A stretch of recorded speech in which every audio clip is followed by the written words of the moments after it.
So students, आज हम लोग जो टॉपिक के बारे में जानेंगे वो बहुत ही इम्पोर्टेंट टॉपिक है। ठीक है, एग्ज़ाम पॉइंट ऑफ व्यू से भी देखा जाए तो ये भी बहुत इम्पोर्टेंट है, और नॉलेज पॉइंट ऑफ व्यू से भी देखा जाए तो भी ये कंप्यूटर साइंस डोमेन का एक बहुत ही इम्पोर्टेंट टॉपिक है। ठीक है, तो ये इस यूनिट का ये बहुत ही एक इम्पोर्टेंट और मतलब बहुत ही महत्वपूर्ण टॉपिक है। ठीक है, तो आज हम लोग जो पढ़ेंगे वो एक्चुअली कंप्यूटर का एक मॉडल है। एक्चुअली जो बेसिक मॉडल हम लोग अभी जो कंप्यूटर का फॉलो करते हैं और जिसको बेस करके मॉडर्न कंप्यूटर्स एक्चुअली बेस्ड है, तो उसी के बारे में हम जानेंगे। ठीक है, so the topic name as you can see here is von Neumann architecture. ठीक है, यहाँ पे आर्किटेक्चर का मतलब क्या है? एक कंप्यूटर मॉडल या फिर you can say computer system. ठीक है ना। तो ये टॉपिक का बारे में पहले मतलब जानने से पहले हम लोग पहले जान लेते हैं कि ये एक्चुअली में ये वॉन न्यूमन कौन थे। ठीक है, तो von Neumann was a very legendary mathematician, physicist and computer scientist of the 90s। ठीक है, actually in the mid 90s, जबकि एक्चुअली वर्ल्ड वॉर 2 मतलब चल रहा था उस टाइम का द्वारा। ठीक है ना। तो इस मतलब ये साइंटिस्ट का बहुत ही मतलब कंप्यूटर साइंस फील्ड में इसका बहुत ही कंट्रीब्यूशन है, बहुत सारा कंट्रीब्यूशन है। ठीक है, जैसे कि फॉर एग्जांपल मार्च शॉट। ठीक है, जैसे कि फॉर एग्जांपल कंप्यूटर वायरस। ठीक है ना, और भी बहुत सारा इसका कंट्रीब्यूशन है, मतलब सीरीज ऑफ कंट्रीब्यूशन है कंप्यूटर फील्ड में। ठीक है ना।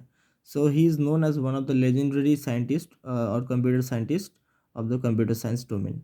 ठीक है, लेकिन इस मतलब ये साइंटिस्ट को हम लोग जिस कारण के लिए जानते हैं, ठीक है, and he is actually popularly known as in the field of computer science, that is his stored program architecture, और जिसका मतलब जिसके लिए हम लोग मतलब इसके बारे में हम लोग जान रहे हैं आज को। ठीक है ना। तो von Neumann architecture is also known as stored program concept. तो अगर तुम लोग को याद होगा कि पिछला वीडियो में मैंने तुम लोग को जो बेसिक कंप्यूटर मॉडल मतलब पढ़वाया था, और हम लोग एक्चुअली जो बेसिक कंप्यूटर मॉडल आज हम लोग जो जानते हैं, that is actually is means given by John von Neumann. ठीक है, तो इनका पूरा नाम क्या है? John von Neumann. ठीक है ना। And his computer model is popularly known as von Neumann architecture और वॉन न्यूमन मॉडल, और also known as Princeton model. ठीक है, क्योंकि इन्होंने जब ये मॉडल को मतलब इंट्रोड्यूस किया था, तब ये प्रिंसटन यूनिवर्सिटी पे अपना काम कर रहे थे, पीएचडी थीसिस काम कर रहे थे। ठीक है ना। उसी दौरान इसी ने अपना ये स्टोर्ड प्रोग्राम कंप्यूटर मॉडल को इंट्रोड्यूस करवाया। ठीक है ना।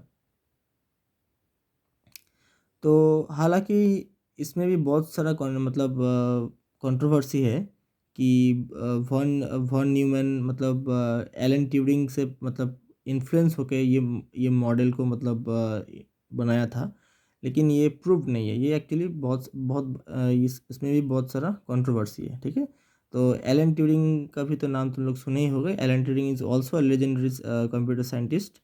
ठीक है ना। Alan Turing is also known as father of artificial intelligence. ठीक है, तो ये कहा जाता है कि वॉन न्यूमैन मतलब एलन ट्यूरिंग का एक थीसिस पेपर से प्रभावित होके स्टोर्ड प्रोग्राम कंप्यूटर मॉडल को इंट्रोड्यूस किया था। ठीक है, लेकिन ये कंट्रोवर्सी है। ये बहुत मतलब तुम लोग विकीपीडिया पे सर्च कर लेना। Is a his controversy that मतलब बहुत साइंटिस्ट ने ऐसे भी कहा है कि वॉन न्यूमैन को ये सिर्फ खिताब नहीं मिलना चाहिए। ठीक है ना, लेकिन फिर भी von Neumann is only considered to be the father of modern computer, that is stored program concept. ठीक है ना। So known for one of the many breakthrough work in the field of computer science. तो अभी हम लोग देखते हैं कि actually stored program concept actually है क्या, और हम लोग जानेंगे इसका एडवांटेज डिसएडवांटेज। ठीक है, तो स्टोर्ड प्रोग्राम कॉन्सेप्ट मेनली हम लोग जो बेसिक कंप्यूटर मॉडल देखते हैं वही है। ठीक है ना। तो इस स्टोर्ड प्रोग्राम कॉन्सेप्ट में क्या होता है कि डेटा और प्रोग्राम या फिर कह सकते हैं इंस्ट्रक्शन एक स्टोरेज यूनिट पे स्टोर रहेगा। ठीक है, and will be to and fro means considered by CPU to means for its task, ठीक है ना। So which is the basis of today's extendable and programmable computers, ठीक है। तो ये मॉडल जो है ये इस तरीके का होता है, जैसे कि मैं पिछले वीडियो में दिखाया था कि इनपुट सीपीयू आउटपुट और इसका इससे अटैच रहता है मेमोरी। तो ये मेमोरी यूनिट पे डेटा और प्रोग्राम एक साथ ही रहेगा, मतलब डेटा और प्रोग्राम का अलग अलग मतलब मेमोरी डिवाइस मतलब मेमोरी मॉड्यूल नहीं रहेगा। विच इज़ अगर इसको हम लोग फिक्स्ड मतलब प्रोग्राम कंप्यूटर से मतलब कंपेयर करें तो वो फिक्स्ड प्रोग्राम मॉडल कुछ ऐसा था, ठीक है।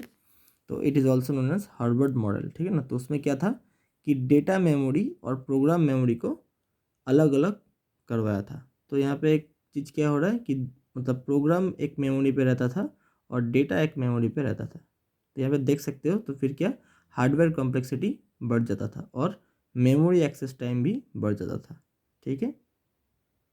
तो ये वॉन न्यूमैन इंट्रोड्यूस किया कि नहीं, मतलब उसने एक तरीका इंट्रोड्यूस किया और जिसको जो मतलब बाद में जाके स्टोर्ड प्रोग्राम कॉन्सेप्ट से मशहूर हुआ, ठीक है, और जिसका ऊपर बेस करके आज का मॉडर्न कंप्यूटर्स मतलब चलता है, ठीक है ना।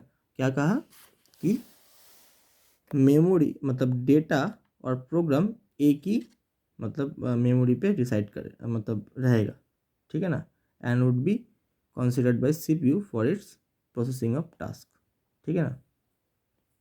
तो इस पे तुम लोग समझ ही सकते हो कि क्या क्या क्या इसका इम्पोर्टेंस रहेगा कि मेमोरी एक्सेस टाइम कम जाएगा, क्योंकि यहाँ पे तो मेमोरी एक ही है, स्टोरेज यूनिट एक ही है, लेकिन यहाँ पे क्या था कि डेटा और मेमोरी को अलग अलग मेमोरी यूनिट पे रखा जाता था and it is connected by some wires, ठीक है ना।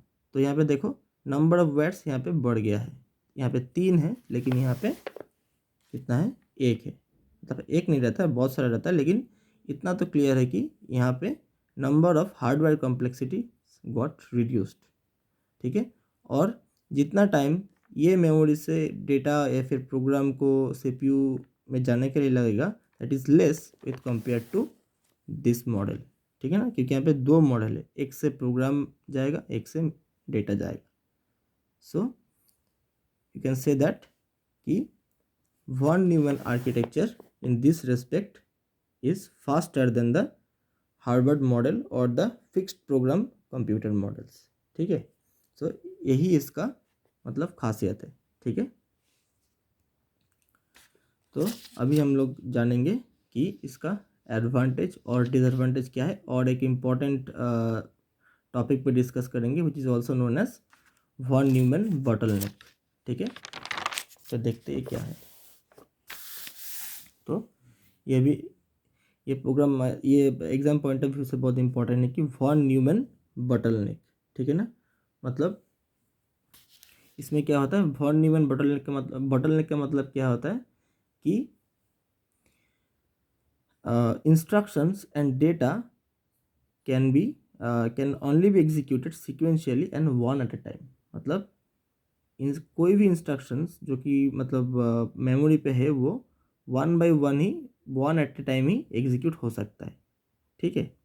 सो this is the advantage as well as considered as disadvantage. लेकिन बॉटलनेक का डेफिनेशन क्या है कि instruction can only be executed sequentially and one at a time, ठीक है। So this is known as von Neumann bottleneck, ठीक है ना। सो इट इज़ ये डिसएडवांटेज क्यों है, क्योंकि हम लोग जो इंस्ट्रक्शन या फिर डेटा है उसको हम लोग एक ही टाइम पे एक ही कर सकते हैं, मतलब एक यूनिट ऑफ टाइम पे हम लोग 2 इंस्ट्रक्शन को पैरेलली एग्जीक्यूट नहीं कर सकते, ठीक है। So parallel processing is not means there in case of von Neumann architecture. तो एक टाइम पे एक ही डेटा प्रोसेस या फिर एक ही इंस्ट्रक्शन हम लोग सीपीयू प्रोसेस कर सकता है। But this disadvantage is very negligible when considered with that of its advantage, ठीक है। ये डिसएडवांटेज बहुत ही छोटा है, ठीक है ना, क्योंकि हम लोग जानते हैं आज का हम लोग का जो कंप्यूटर है वो एक्चुअली जॉन वॉन न्यूमैन का कंप्यूटर मॉडल के ऊपर ही बेस्ड है, ठीक है। तो ये अगर डिसएडवांटेजेस होता तो हम लोग उसका मॉडल को हम लोग एडप्ट नहीं करते, ठीक है। तो ये जो डिसएडवांटेज है ये बहुत ही नेग्लिजिबल है, बट फिर भी इट इज़ डिसएडवांटेज, क्योंकि हम लोग के पास अभी पैरेलल कंप्यूटर्स भी चलाया, ठीक है ना, but it is not that much disadvantage, ठीक है। तो फिर इसका एडवांटेज क्या है? It is considered to be advantageous in the way it requires lesser circuitry, जैसे कि मैं तुम लोगों को कहा था, ठीक है ना, कि इसका जो सर्किटरी है या फिर इसका जो वायर्स है between the CPU and the memory, it is less with compare to the Harvard model which requires quite more circuitry to connect data memory and or program memory. So therefore memory access time in case of von Neumann model is less, hence faster with respect to fixed program models, ठीक है। and also von Neumann computers means computers based on Newman are easier to reprogram. Also it can be reprogrammable very easily, but the main advantage is that the memory access time is less, ठीक है ना, क्योंकि इसका जो hardware complexity वो कम जाता है when the data and the program resides in the same storage unit or the memory unit, ठीक है। तो यही था about the John von Neumann architecture and its von Neumann bottleneck topic, ठीक है। So this is all about this topic. तो इससे क्या क्वेश्चंस आ सकता है? प्रोबेबल क्वेश्चंस कि describe von John Neumann architecture, ठीक है, and what do you mean by von Neumann bottleneck. अगर तुम लोग का सिर्फ डेफिनेशन आता है अबाउट वॉन न्यूमैन आर्किटेक्चर तो तुम लोग को ये सारा कुछ लिखना है विद द डायग्राम, ठीक है। डिपेंड्स कि कितना मार्क्स का आता है। So I think it is very much pretty much clear up to you. So with this I am ending this class. Thank you everyone.